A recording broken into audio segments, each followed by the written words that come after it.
పొజిషన్లో ఉంది డబ్బులు తీసుకున్నా లేకపోయినా పొజిషన్లో ఉంది అంటే దాని అర్థం నీ పొజిషన్లో చట్టానికి మించిన పరిమితి నీ దగ్గర ఉంది అంటే నువ్వు ప్లెడర్ అయితే నీ దగ్గర ఉంటుంది.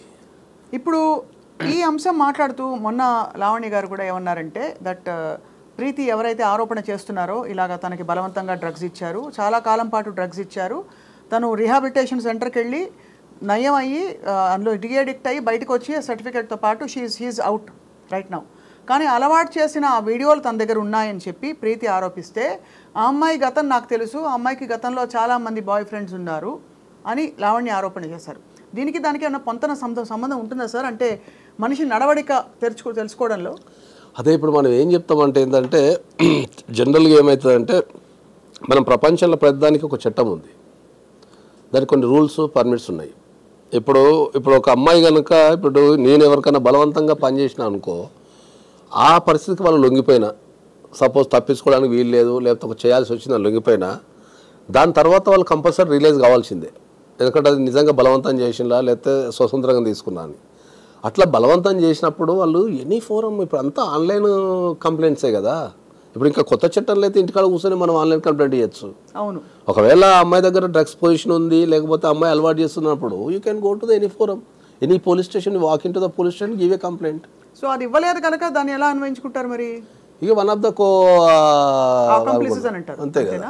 అంటే బట్ ఇక్కడ అంటే నీకు అవసరం వచ్చినప్పుడు ఏంటంటే ఇప్పుడు ఒక నేరం చట్టంలో చాలా స్పష్టంగా చెప్పబడుతుంది. ఒక నేరం చేసినోనికి ఎంత శిక్ష పడుతుందో ఆ నేరం జరుగుతుందనో జరిగిందనో చెప్పని వాళ్ళకు కూడా అంతే శిక్ష ఉంటుంది. అంటే నేరం జరగబోతుందని నీకు తెలిసి చెప్పకపోయినా అంతే శిక్ష.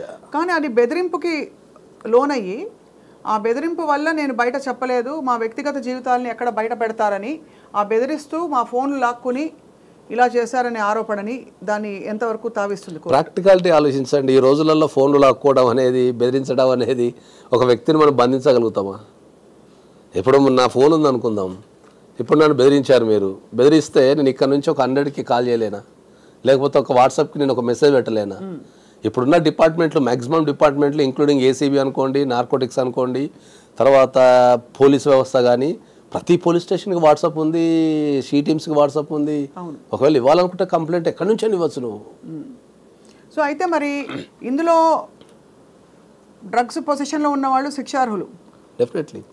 పోలీసు వాళ్ళు కనుక ఫైండ్ అవుట్ చేస్తే డెఫినెట్లీ పోలీసు వాళ్ళు ఫైండ్ అవుట్ చేస్తే గతంలో ఒక మోతాదు దొరికింది కాబట్టే ఆ ఫలానా సదరు వ్యక్తి లావణ్య అనే అమ్మాయి కొంత రిమాండ్లో ఉన్నారు కొంతకాలం పాటు, 45 days. ఒకవేళ ప్లెడ్లర్ కింద దొరుకుంటూ ఉండొచ్చు అంతే. అంటే ఆ కేసుకు సంబంధించి అయితే నాకు ఐడియా లేదు.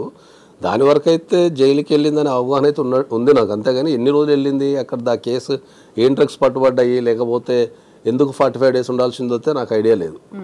కాకపోతే అక్కడ ఒకవేళ ప్లెడ్డర్ కానీ వాళ్ళకి సహాయకుడు కానీ ఉంటే కొద్దిగా ఎక్కువ రోజులు పెట్టే అవకాశం ఉంటుంది.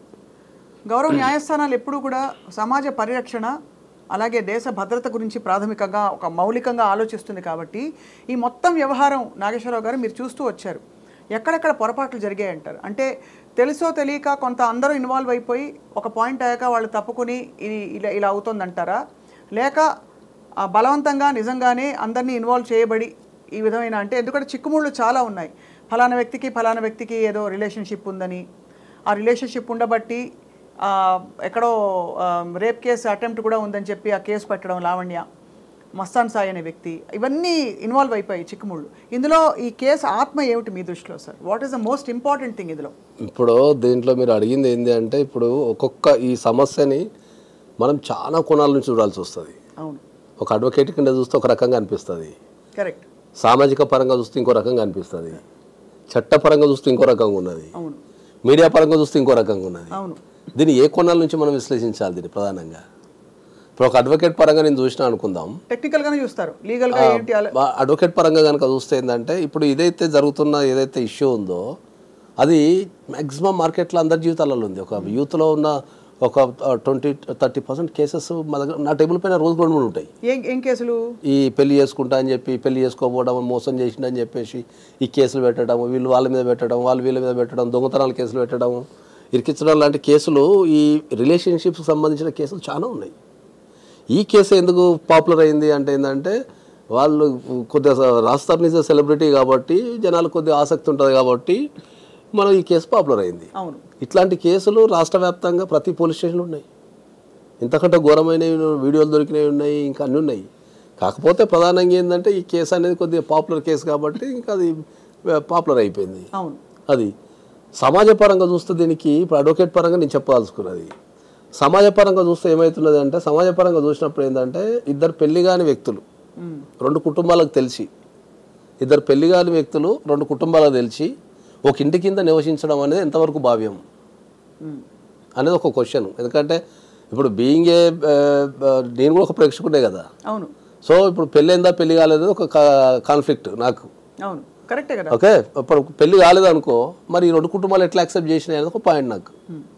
సమాజ పరంగా నేను అడ్వకేట్ని కాదు, ఒక సమాజ పరంగా నేను ఒక వ్యక్తిని అనుకుంటే నాకు ఒక కాన్ఫ్లిక్ట్ ఏముంటుంది? అరే వీళ్ళ కుటుంబం తెలుసు అంటున్నారు, వాళ్ళ కుటుంబం తెలుసు అంటున్నారు, మరి వీళ్ళిద్దరు ఒక 11 years రిలేషన్షిప్లో ఉన్నప్పుడు ఈ రెండు కుటుంబాలు ఏం చేసినాయి అంటే సమాజంలో ఇప్పుడు ఈ ఇష్యూ ద్వారా ఏంటి అంటే మీరు సమాజంలో ఒక ఇద్దరు వ్యక్తులు పెళ్లి కాకుండా నివసించవచ్చు అనేది మీరు మెసేజ్ పంపిస్తున్నారా? అది వ్యాలిడా ఇన్వాలిడా అనేది చట్టపరిధిలో ఏముంది అంటే ఈ విషయంపై చట్టపరిధిలో మనకు భారతదేశానికి ఉన్న బ్యూటీ ఏంటంటే చట్టం కంటే ఎక్కువ మన మోరల్కి వాల్యూ ఇస్తాం. మోరల్ వాల్యూస్కి ఎక్కువ వాల్యూస్ మన దగ్గర భారతదేశానికి, ప్రపంచంలో ఉన్న అన్ని దేశాలకు భారతదేశానికి ఉన్న తేడా ఏంటంటే ప్రపంచంలో అందరూ చట్టానికి వాల్యూ ఇస్తారు, మనం చట్టం కంటే ఎక్కువ మోరల్కి వాల్యూ ఇస్తాం. మోరల్కి సమాజము పరిధులు వాటి కొన్ని ఉంటాయి. ఇప్పుడు చట్టపరంగా ఇప్పుడు మనం చట్టమే తీసుకుందాం అనుకుందాం, ఒక పెళ్లి కాని వ్యక్తి ఇద్దరు పెళ్లి కాని ఒక అబ్బాయి ఒక అమ్మాయిని ఒక ఇంటికి రెంట్ ఇవ్వగలుగుతారా? ఎవరన్నా ఒక ఇంట్లో రెంట్ ఇవ్వగలుగుతారా? అంటే చాలా ఈ మధ్య ఇవ్వట్లేదు. అసలు వ్యక్తి వచ్చి వస్తూ పోతూ ఉండే ప్లేసెస్ మీరు చేసుకుంటున్నారు అంటే నిజమే. అంటే నిజంగా చూస్తే కలిసి ఎవరు తీసుకోవట్లేదు రెంట్కి. కలిసి తీసుకోవడం లేదు, మనం చట్టము మొరల్ మాట్లాడుతున్నాం. చట్టము మొరల్ మాట్లాడేటప్పుడు ఇద్దరు పెళ్లి కాని వ్యక్తులు పోయి రెంట్కు తీసుకునే అవకాశం ఉందా? లేదు. ఇస్తున్నారా? మరి చట్ట ప్రకారం ఇవ్వాలి కదా. ఇవ్వాలి. ఇప్పుడు చాలా హోటల్స్లో కపుల్స్కి మాత్రమే రూమ్స్ ఇస్తారు. అన్మ్యారీడ్ వాళ్ళకి ఇప్పటికి కూడా ఇండియాలో చాలా చోట్ల బోర్డు పెట్టి ఉంటుంది, unmarried couples are not allowed అని చెప్పేసి. మరి అకార్డింగ్ టు ద లా అయితే మరి వెళ్ళాలి కదా మరి. కాబట్టి ఏంటంటే మనకు మోరల్కి వాల్యూ ఇస్తాం కాబట్టి చట్టంలో మేజర్ అయిన ఇద్దరు వ్యక్తులు కలిసి ఉండే అవకాశం ఉంది. ఎందుకంటే లివ్ ఇన్ రిలేషన్షిప్ అనేది కోర్టులు కూడా గుర్తించినాయి. లివ్ ఇన్ రిలేషన్షిప్స్ కోర్టులు గుర్తించినాయి. మన సాంప్రదాయం కాకున్నా కూడా మేజర్ అయిన ఇద్దరు వ్యక్తులు కలిసి ఉండే అవకాశం ఉంది అని చెప్పి గుర్తించినాయి. సో లివ్ ఇన్ రిలేషన్షిప్ కోర్టులు గుర్తించిన సామాజిక పరంగా మోరల్గా అది తప్పేనంట మనం. రైట్. ఎవరు కూడా ఒప్పుకోరు కదా. ఒక అమ్మాయి కానీ ఒక అబ్బాయి కానీ ఇప్పుడు నేనే ఉన్నా నా కొడుకు పోయి ఇంకో అమ్మాయిని పెళ్లి కాకుండా నేను కాపురం చేస్తా అంటే ఎవరు ఒప్పుకోరు కదా. మోరల్గా ఒప్పుకోరు. చట్టపరంగా మనం ఏం చేయలేము దాంట్లో. కాబట్టి మనం మోరల్గా వాల్యూ ఇస్తాం కాబట్టి సామాజిక పరంగా ఏంది దాని ఇష్యూ అనేది ఒకటి చూడాలి. మనం ఎన్నేళ్ల సహజీవనం ఉంటే ఇది దాదాపు పెళ్లి దాకా వెళ్ళిన విషయం కాబట్టి వీళ్ళకి ఈ హక్కులు వస్తాయి, వాళ్ళకి ఆ హక్కులు వస్తాయి అని మనకు అర్థమవుతుంది సార్. జనరల్గా సహజీవనంలో 2 సంవత్సరాలు కంటిన్యూస్ లివింగ్ ఉంటే వాళ్ళిద్దరిని భార్యాభర్తల కింద పరిగణించే అవకాశం కోర్టుకుంటుంది. సో అక్కడ పెళ్ళైందా లేదా అనే ఫోటో ముఖ్యం కాదండి, అవసరం లేదు. ఒక ఇద్దరు వ్యక్తులు కంటిన్యూస్గా ఒక ఇంటి కింద 2 years ఉన్నాము, మేము భార్యాభర్తల కింద మేము పరిగణించబడినాము అనుకుంటే వాళ్ళని భార్యాభర్తల కింద మేము కలిసి జీవించినామని చెప్పి పెళ్లి చేసుకోకుండా కనుక ఉంటే వాళ్ళిద్దరిని అక్కడున్న సాక్ష్యాలను బట్టి వాళ్ళిద్దరిని భార్యాభర్తల కింద పరిగణించే అవకాశం కోర్టుకుంటుంది.